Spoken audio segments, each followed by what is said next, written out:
Picture this. Hidden deep in the Colombian jungle, along a remote river under thick canopy, a secret shipyard operates far from prying eyes. No blueprints from naval architects, no high-tech tools, just skilled builders crafting vessels that carry tons of cocaine across oceans, undetected. These aren't military submarines, they're narco-submarines, homemade engineering marvels built by drug cartels to outsmart the world's most advanced navies and coast guards. In the last decade, authorities have seized over 200 of these vessels, but experts believe countless more are still out there, slipping through the waves right now. Today, we're diving into 4 different types, from basic semi-submersibles to cutting-edge, fully submersible designs that cross entire oceans.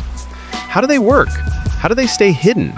And how are law enforcement trying to catch up? There are countless ways cartels smuggle cocaine into the massive markets of the United States and Europe. Authorities seize hundreds of tons every year, but a much larger amount slips through. This endless cat-and-mouse game forces the cartels to get creative, and they've turned the sea into their secret highway. It started with simple, low-profile boats that could only handle short runs. Over time, the designs got more sophisticated, spawning an entire shadow industry of jungle shipyards. One of the key figures was Oscar Moreno Ricardo.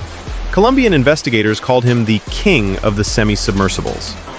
Deep in the dense jungle, far from authorities, he ran hidden boatyards building these vessels capable of hauling tons of drugs thousands of miles. These boats rarely see the light of public scrutiny, but when they're captured, they offer incredible glimpses into this hidden world. Let's start with the most common type. Type 1, the classic semi-submersible, or half-submerger. This one's about 14 meters long. It's not a true submarine. Most of the hull stays below the waterline, with only a low deck visible, painted to match the ocean. It rides so low it often slips under radar. Picture 5 men crammed inside a tight space. Tense silence, broken only by the deep thrum of a diesel engine pushing the boat at around 10 knots through the Pacific. The vessel has 3 sections. In the middle, a cramped cabin with narrow bunks. Aft, the bulky diesel motor rattling against fiberglass walls. Forward, the cargo hold stacked with tightly packed cocaine.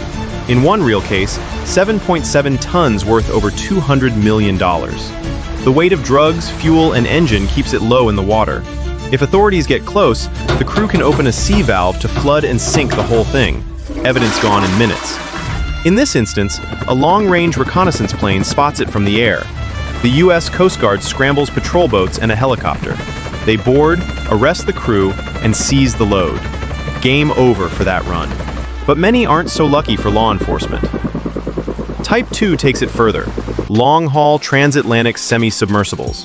One example, a boat over 20 meters long, nicknamed Bro, leaves near Manaus, Brazil, heading for the Atlantic. 3-man crew, a former boxer from Spain as captain, plus 2 from Ecuador. They're aiming for Europe, 6,000 kilometers at about 12 knots.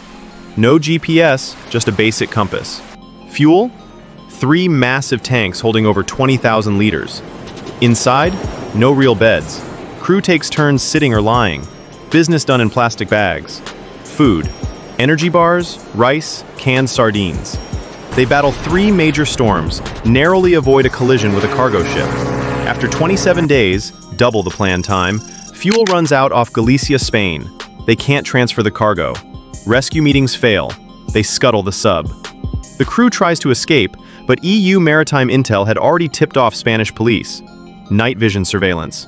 2 Ecuadorians caught soon after. The captain hides for 5 days in an abandoned house before he's nabbed. Police recover the sunken boat. 3 tons of cocaine worth over $100 million. Every bust like this costs the cartels dearly, so they keep improving. Type 3. Snorkel-equipped, true submarine lookalikes.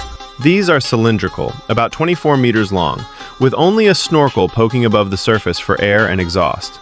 Diesel engine runs a generator for onboard systems, including a camera mounted on the snorkel for underwater visibility. Ballast tanks allow it to dive deeper when threatened. Inside? Still cramped, but with basics like a simple toilet and sink. Small comforts for weeks at sea. These can haul up to 8 tons of cocaine from Colombia to Mexico, or farther.